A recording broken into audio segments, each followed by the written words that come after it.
Good times create weak people. Weak people create bad times. Bad times create strong people. Strong people create good times. My whole thing is leaders anticipate, losers react. If you can anticipate what's coming, you can really take advantage. If you wait till it hits you, you're in trouble. The biggest problem people have is they think they're not supposed to have any. Problems are the fuel for growth. It's like if you don't have any problems, you're either a liar or you might call them challenges. It feels better. I understand that. Anybody who doesn't have problems is either totally asleep at the wheel or they don't have much of any kind of a life. But then there's fulfillment. And fulfillment is living what you're made for. Is it a lack of confidence? No, it's a lack of mission. I like winning. I like being the best at what I do. So I'm not going to settle for less than that. Why would I? Michael Jordan making 1,000 shots before you take a break. So you look at Jordan or you look at, LeBron or you look at anybody who's the best in the world at what they do and you go, aren't they lucky? But if you actually study them, you'll see they're doing things, they're practicing in private things that make them certain in public and they get rewarded for what they do in public. Yeah. And you got to do the same. When you just know you're going to mess up, it's not going to be perfect. You're going to forget that line that you really wanted to say, but just put all the energy on the audience. Everything starts to change.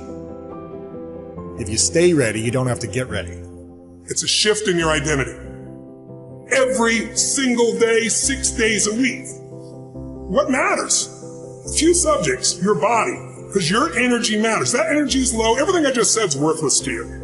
Because when you're low energy, you don't use your full intelligence or ability. You need emotion.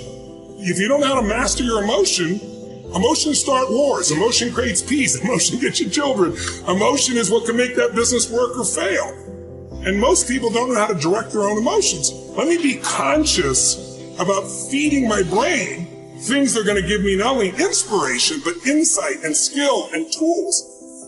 68% of the Fortune 1000 were started in either a recession or a depression. Well, the first skill you got to master to be great is the ability to recognize patterns. When humanity recognized the pattern of the seasons, the whole world changed.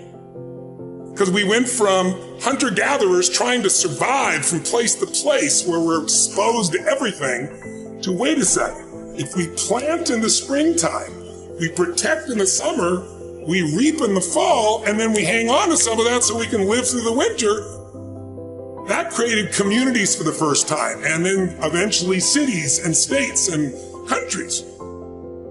So that changed the world. What will change a person's life is when you realize there's also a set of seasons in your own life.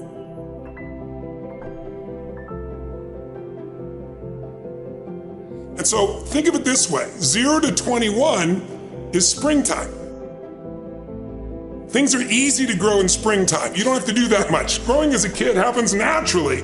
But overall, life is supporting you. It's sending you, teaching you, sharing with you. Now, when you get from 21 to 41 or 22 to 42, whatever range you want to talk about, you now are in the real world. And now you go test what you learned in your springtime. So you start to learn, test, figure out what's real. It's an important stage of life.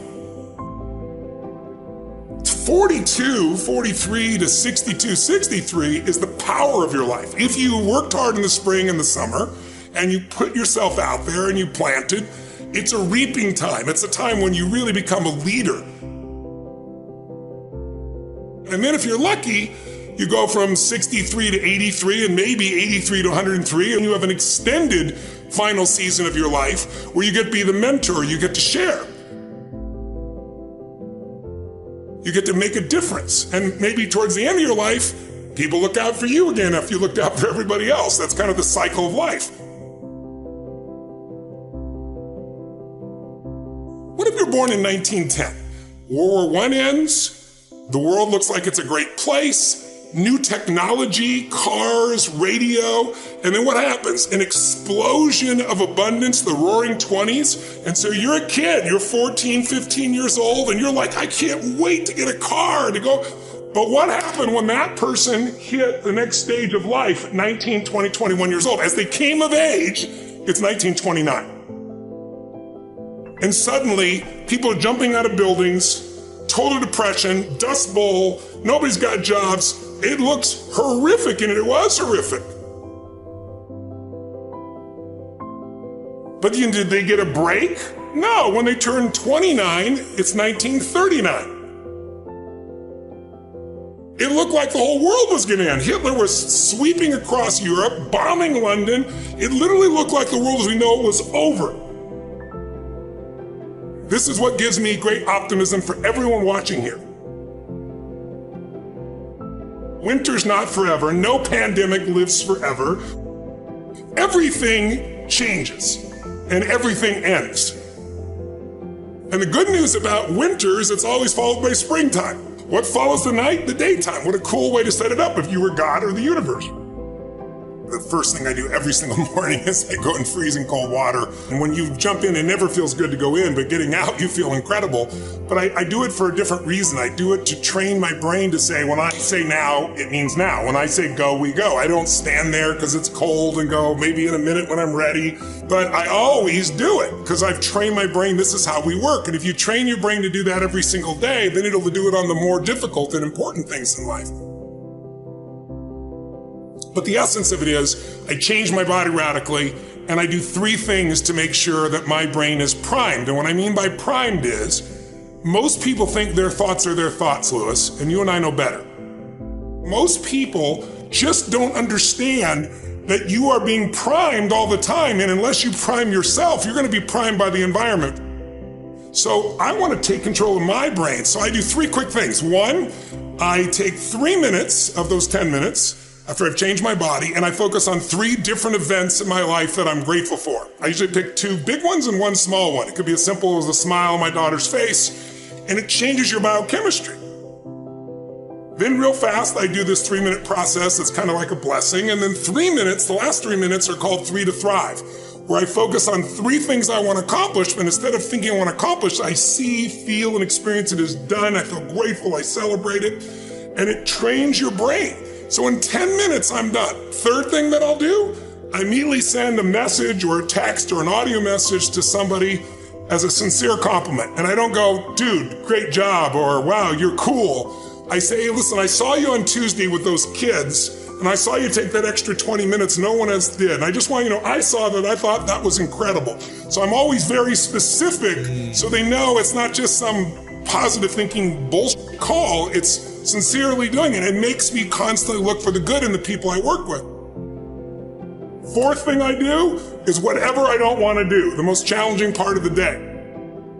What's a story we all love? It's the comeback story.